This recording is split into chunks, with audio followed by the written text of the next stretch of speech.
पाठ 2 दुख का अधिकार। इसके लेखक हैं यशपाल जी, जिनका जन्म 1903 में हुआ था और मृत्यु 1976 में हुई थी। यशपाल जी सामाजिक कहानियाँ लिखते थे। दुख का अधिकार भी एक सामाजिक कहानी है। यशपाल जी यह मानते हैं कि समाज को उन्नत बनाने का एक ही रास्ता है, सामाजिक समानता के साथ साथ आर्थिक समानता। यशपाल ने अपनी रचनाओं में हिंदी के अलावा उर्दू और अंग्रेजी के शब्दों का भी बेहिचक प्रयोग किया है। प्रस्तुत कहानी में यशपाल जी ने देश में फैले अंधविश्वासों और ऊंच नीच के भेदभाव को बेनकाब करते हुए यह बताया है कि दुख की अनुभूति सबको समान रूप से होती है, चाहे वो अमीर व्यक्ति हो चाहे वह गरीब व्यक्ति हो। दुख सभी को तोड़ देता है और दुख का मातम हर कोई मनाना चाहता है। दुख के क्षण से सामना होने पर सब अपना आपा खो देते हैं, परंतु इस देश में ऐसे भी लोग हैं जिन्हें ना तो दुख मनाने का अधिकार है ना अवकाश। तो बच्चों, यहाँ पर ऐसे लोगों यानी गरीबों की बात की गई है कि गरीबों को तो ना दुख मनाने का अधिकार होता है, ना ही वे अपने काम से छुट्टी ले सकते हैं।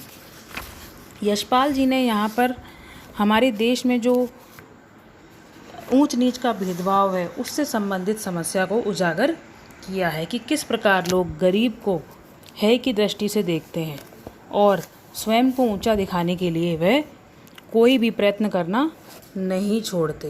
प्रस्तुत पाठ दुख का अधिकार भी ऐसा ही है। लेखक कहते हैं कि पोशाक ही समाज में मनुष्य का अधिकार और उसका दर्जा निश्चित करती है और पोशाक ही मनुष्य को विभिन्न श्रेणियों में बांट देती है। कई बार पोशाक हमारे लिए अनेक दरवाजे बंद कर देती है और कई बार नए दरवाजे खोल देती है। अर्थात कई बार हमारी पोशाक के द्वारा हमें कुछ नया करने को मिल जाता है और कई बार हम चाह कर भी कुछ भी नहीं कर पाते हैं। यहाँ पर लेखक बात कर रहे हैं कि वे बाज़ार गए हैं और वहाँ पर उन्हें एक बुढ़िया दिखाई देती है जिसके पास ना तो अच्छे कपड़े हैं और वह खरबूजे बेच रही है।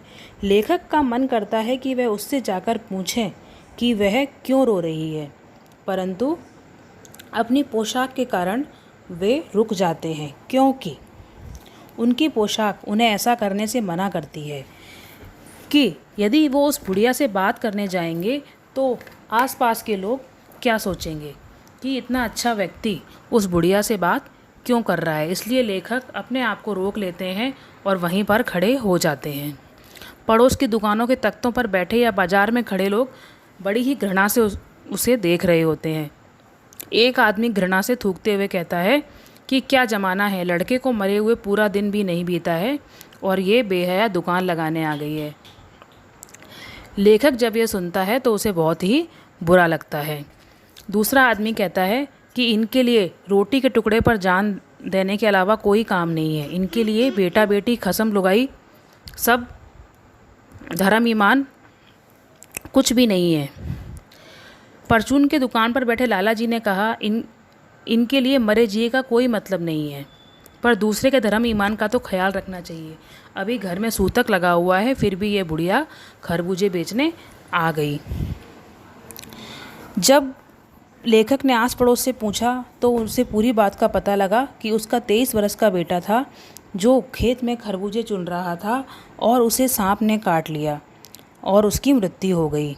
और घर वाले कछियारी यानी कि सब्जियां उगाकर ही घर का खर्चा चलाते थे, उसके अलावा भी दूसरा कोई भी कार्य नहीं करते थे। अब घर में कमाने वाला कोई भी नहीं था। लड़के की जो माँ थी वह ओझा को भी बुला के लाई, झाड़ फूंक भी करवाया, परंतु फिर भी लड़का बच ना सका और जो भी उसके लिए मरने के बाद जो भी खर्चा होता है वह सब भी उसमें चला गया। इस प्रकार बुढ़िया के पास खाने पीने के लिए घर में ना पैसा और ना ही अनाज बचा। इसलिए उस बुढ़िया को खरबूजे बेचने के लिए बाज़ार में आना पड़ा, जिससे वह 2-4 पैसे कमा सके और घर में अपनी बहू और पोता पोती का पेट पाल सके। घर में जो लड़के की बहू थी वह भी बहुत ज़्यादा बीमार हो गई थी।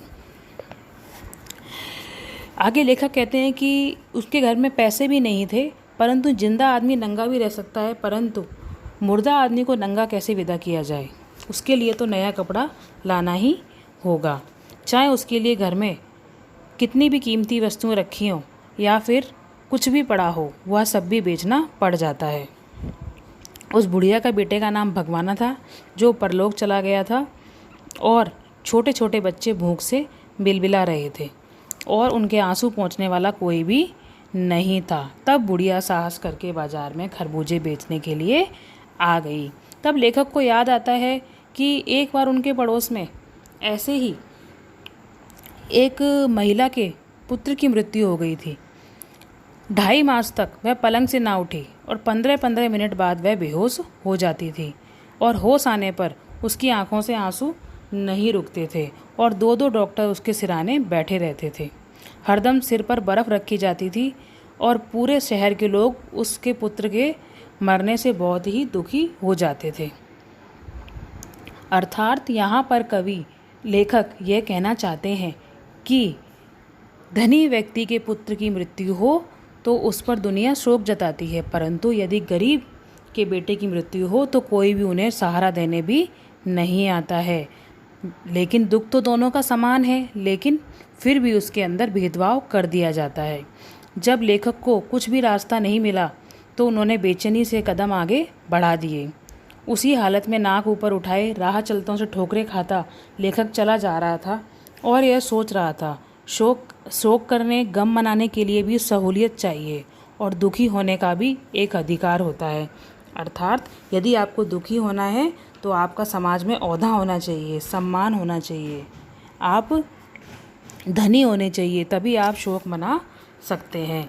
इस पाठ के द्वारा लेखक ने समाज में जो गरीब और अमीर की भिन्नता है उसके ऊपर प्रकाश डाला है। इसलिए इसके द्वारा लेखक यह समझाना चाहते हैं कि दुख मनाने का अधिकार गरीब और अमीर दोनों को है और दोनों को समान रूप से दुख मनाने का अधिकार देना चाहिए। परंतु हमारे जो समाज में स्थिति है उससे गरीबों को दुख मनाने का समय नहीं मिलता है, क्योंकि उनको रोजी रोटी चलाने के लिए समय से पहले ही काम पर जाना पड़ता है।